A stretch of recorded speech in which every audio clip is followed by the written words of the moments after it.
मध्य प्रदेश में समाजवादी पार्टी और कांग्रेस के बीच सीटों के बंटवारे को लेकर बढ़ी टकरार खत्म होने का नाम नहीं ले रही है। कांग्रेस पार्टी ने जैसे ही मध्य प्रदेश में अपने उम्मीदवारों की दूसरी लिस्ट जारी की, समाजवादी पार्टी के अध्यक्ष अखिलेश यादव ने कांग्रेस पर हमला करना शुरू कर दिया। बता दें कि 2024 लोकसभा चुनाव के लिए 28 दलों के विपक्षी गठबंधन इंडिया में कांग्रेस और समाजवादी पार्टी दोनों ही प्रमुख घटक दल है। लेकिन लोकसभा चुनाव से कुछ महीने पहले होने वाले 5 राज्यों के विधानसभा में ही ये गठबंधन बिखरता दिखाई दे रहा है। अखिलेश यादव पिछले 2 दिनों से कांग्रेस को कोसने का कोई मौका नहीं छोड़ रहे हैं। मुझे लगा जब मध्य प्रदेश के नेता ने और उनके जो पूर्व मुख्यमंत्री रहे, उन्होंने हमसे जब बात की और कहा कि आप किन सीटों को चाहते, तो मैंने उत्तर प्रदेश में या मध्य प्रदेश में जो समाजवादी पार्टी की परफॉर्मेंस थी समय समय के चुनाव में, वो पूरी परफॉर्म भेज दी।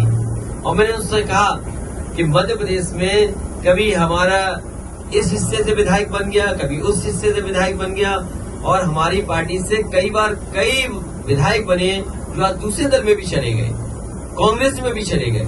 और मैंने याद दिलाया कि जिस समय कांग्रेस को समर्थन की जरूरत थी, उसमें सबसे पहले समाजवादी पार्टी के विधायक ने समर्थन किया था और सरकार बनी थी। हम बीजेपी के खिलाफ हैं, और जिस समय भी कांग्रेस के नेताओं से बात हुई, उस समय मैंने कहा कि हम बीजेपी को हराना चाहते हैं, जो हमसे सहयोग लेना चाहो ले लो।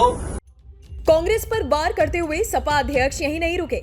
उन्होंने कांग्रेस को चेताते हुए कहा कि जो व्यवहार वो मध्य प्रदेश में हमारे साथ करेगी, वही व्यवहार उसके साथ उत्तर प्रदेश में किया जाएगा।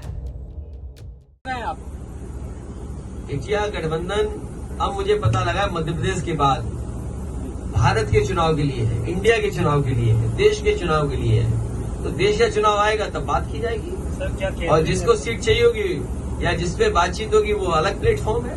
तो लेकिन ये सवाल ये है, क्रेडिबिलिटी का है कि अगर कांग्रेस इसी तरह का व्यवहार करेगी तो कौन उनके साथ खड़ा होगा। इसलिए मैं कोई राय सुझाव नहीं दे रहा हूं कांग्रेस पार्टी। अखिलेश यादव ने कांग्रेस पर हमला करते हुए यहां तक कह दिया कि बीजेपी एक मजबूत पार्टी है, उसका संगठन बहुत स्ट्रांग है, उससे मुकाबला करने के लिए कोई भी कंफ्यूजन किसी भी दल में नहीं होना चाहिए। अगर कंफ्यूजन के साथ चुनाव लड़ेंगे तो आप कामयाब नहीं होंगे। लेकिन देश के सामने बड़ी चुनौती है, बीजेपी बड़ी पार्टी है, बीजेपी बहुत ऑर्गेनाइज्ड दल है, इसलिए उसके मुकाबले के लिए कोई भी कंफ्यूजन किसी दल के अंदर नहीं होना चाहिए। अगर कंफ्यूजन के साथ आप चुनाव लड़ोगे बीजेपी से तो आप कामयाब नहीं होंगे। बीजेपी को मजबूत पार्टी कहने पर यूपी कांग्रेस के अध्यक्ष अजय राय ने अखिलेश यादव पर फिर निशाना साधा। उन्होंने कहा कि अखिलेश यादव को समझना चाहिए कि एमपी में कांग्रेस पार्टी मजबूत है, उन्हें बीजेपी को हराने में हमारा साथ देना चाहिए। मैं इतना ही कहना चाहूंगा अखिलेश जी से कि वो जनता देख रही है कि भाजपा से मिला कौन है। आपने चुनाव लड़ा, इसके पहले 7 बाई इलेक्शन हुए, उत्तर प्रदेश में घोसी का चुनाव हुआ, हम लोगों ने बिना समर्थन मांगे इनको यहाँ समर्थन दिया और इनका कैंडिडेट भारी मतों से चुनाव जीता।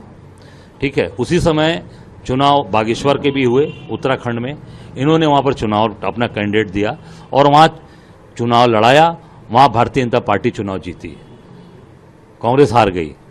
तो ये साबित हो गया कि भारतीय जनता पार्टी के साथ मिला कौन है, कौन बी टीम के रूप में काम कर रहा है और कौन भारतीय जनता पार्टी की प्रत्यक्ष अप्रत्यक्ष रूप से मदद कर रहा है। कांग्रेस को पूरे प्रदेश के अंदर ताकत के साथ इनको मध्य प्रदेश में और अन्य जगह पर समाजवादी पार्टी का अगर ये इनकी सोच है कि भारतीय जनता पार्टी को रोकना है, हराना है, तो इनको पूरी ताकत के साथ कांग्रेस पार्टी का सहयोग करना चाहिए, साथ देना चाहिए।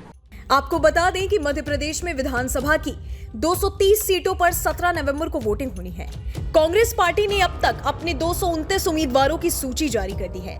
वहीं समाजवादी पार्टी ने अपने प्रत्याशियों का ऐलान कर दिया। उधर आम आदमी पार्टी भी चुनाव मैदान में उतरने वाली है।